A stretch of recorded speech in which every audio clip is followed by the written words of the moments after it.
Today we are here to learn a very important topic in physics, that is application of Joule's law. If you see the old papers, you will get to see alternately or that way every year they ask a question on one of the application of Joule's law. So let's proceed.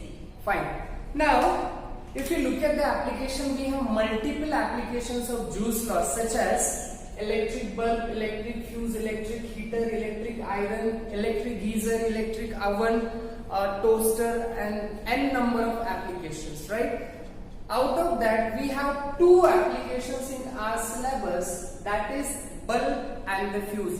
Let's learn them in detail. So let's start with electric bulb.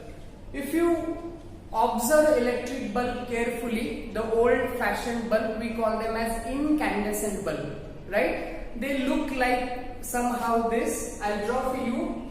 We have a filament covered by a glass cover, and then for connecting ends, we have 2 points. One is for positive terminal, another for the negative terminal. Now this is what your tungsten filament.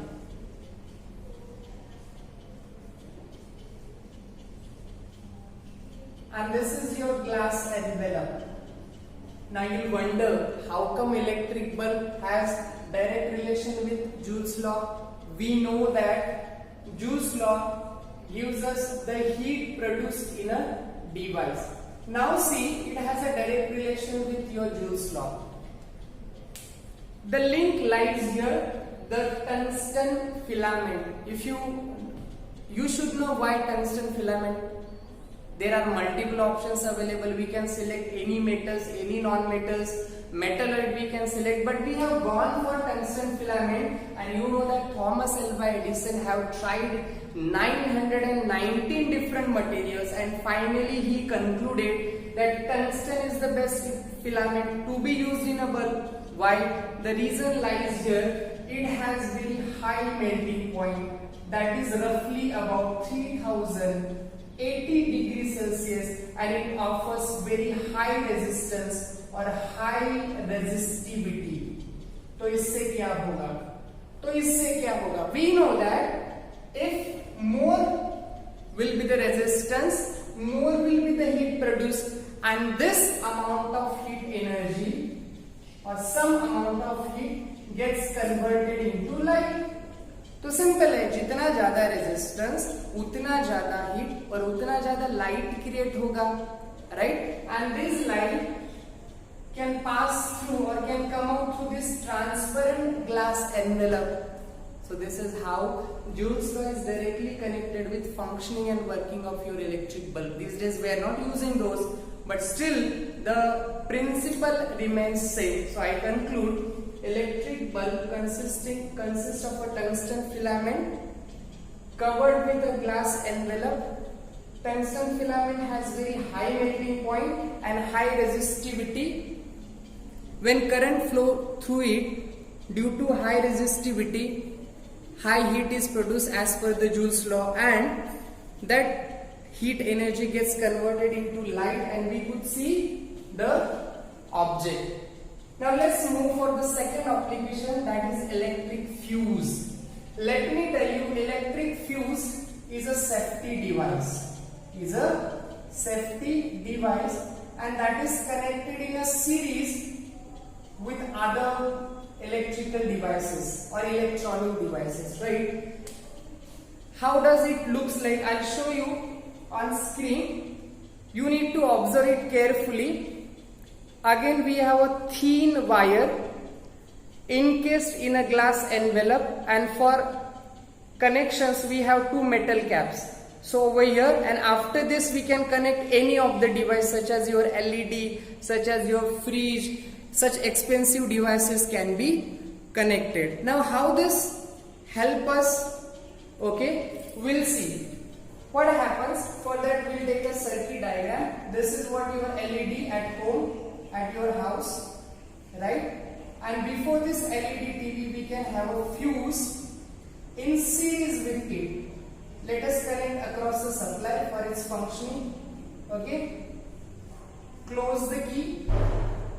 plus minus. Current will move from positive to the negative terminal, and we know that in case if this current abruptly increases, what will happen?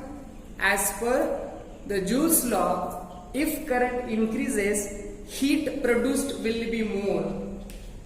Larger the current, larger will be the heat, and what is going to happen? We have a very thin wire that can be made up of an alloy or any other metal.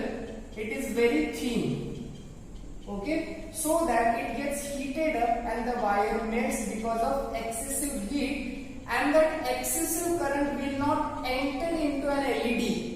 So finally your LED is saved with the help of this fuse. So this is how we utilize the principle or Joule's law in the functioning of your fuse. So I'll conclude one more time.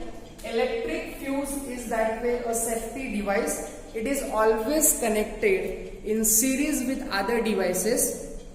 When current increases abruptly due to excessive current, the fuse wire which is inside the glass envelope gets heated up, at time it melts, and no excessive current enters in your device, and your device is saved. What can be done? Once the fuse is fused, you can alter the fuse, right? If you observe carefully on every fuse, I'll draw for you.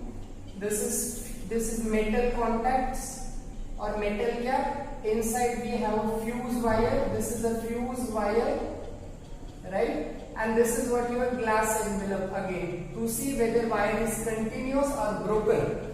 Now on every fuse you will find such a kind of marking: 1 ampere, 2 ampere, 3 ampere. What does it mean? Supposing on a fuse it is written as 3 ampere, that means that fuse can sustain current up till 3 ampere. If current goes beyond 3 ampere, due to excessive heat, that wire will melt and circuit is broken. This is how. The fuse given in my hand has this combination such as 1.5 ampere. It is written on this fuse, and 250 volt. So I can tell you this fuse can sustain current up till 1.5 ampere. If it goes beyond, the wire will be melted and the device is saved. So today we learned about various application of Joule's law. Hope you understand. Thank you.